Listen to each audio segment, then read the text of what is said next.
So, you sent us over this article, and it's really got us thinking. Yeah. It's from Matthew Kratter's Bitcoin University, Oh, yeah, I've seen that. and it's titled, Can Government Seize Your Bitcoin?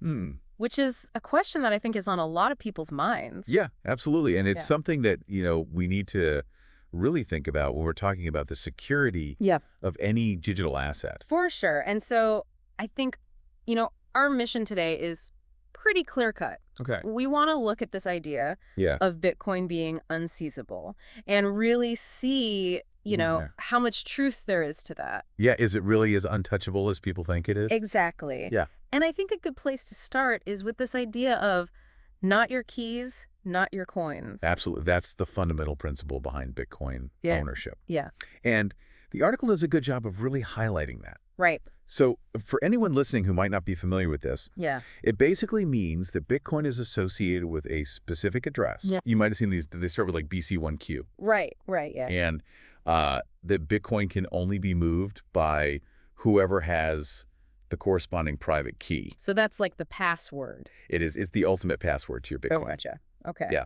And so this key, Right. this isn't something physical. No, it's not a physical key you can hold. Right. The article talks about these private keys being derived from a 12-word mnemonic seed phrase.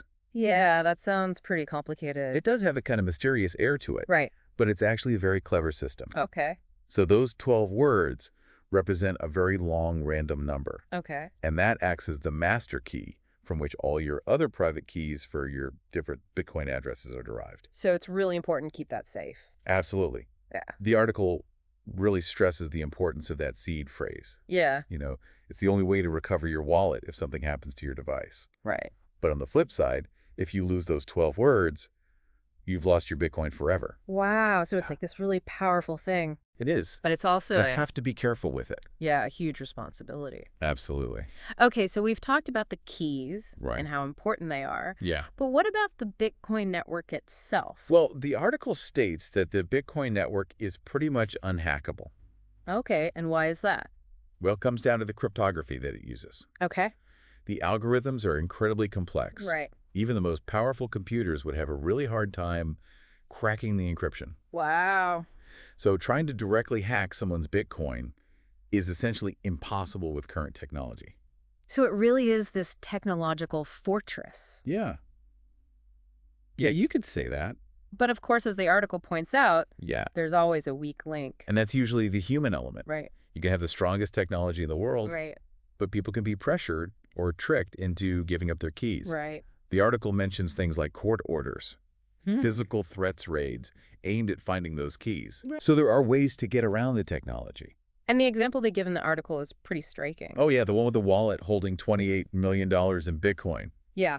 Technologically, it's super secure. Right. But as soon as someone gets their hands on that private key, It's game over. exactly, that money is gone.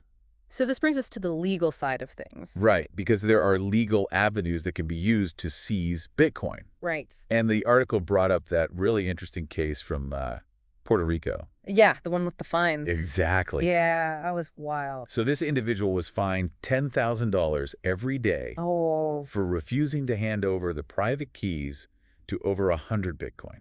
I mean, that's just an insane amount of money. It is a huge amount. So what was the court's logic there? Well, it seems counterintuitive, right? Yeah.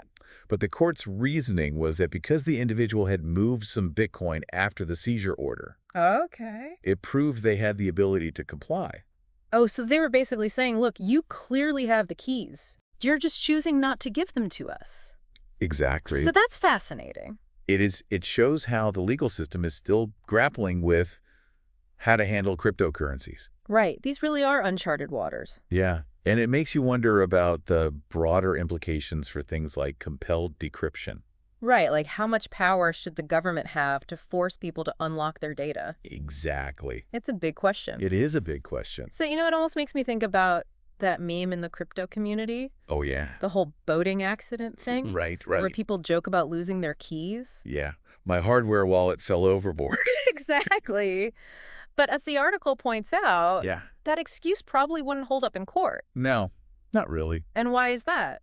Well, because the blockchain is completely transparent. Right. So every Bitcoin transaction is recorded permanently and publicly. Gotcha. So if those supposedly lost Bitcoins ever moved again, Right. it would be pretty clear that the person still had access to them. Oh, so it's like a permanent record It that you is. can never really erase. Exactly.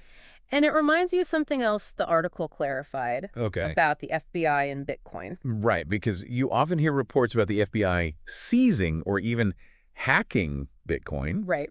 but the reality is often a lot less dramatic. Okay. The example they gave was the FBI seizing Bitcoin that was stored on a server in California. Yeah. Now, they didn't hack the Bitcoin network itself. Right. What they did was they got access to the private keys that were stored on that server. Oh, so it wasn't about breaking the code. Right. It was about finding the keys. Exactly. So it all comes back to how those keys are managed. Absolutely. The article emphasizes that if you store your keys insecurely, Right. like online or on an exchange where you don't have full control, Yeah. you're putting yourself at risk. Then not just from governments. No, from anyone who might want to steal your Bitcoin. Yeah, that's a good point. It's not just about government seizure. Right. It's about security in general. Mm. And I think that leads into this other aspect of Bitcoin that the article touches on, which is Gosh. really powerful. Yeah. It's the idea of Bitcoin being used in oppressive situations. Right.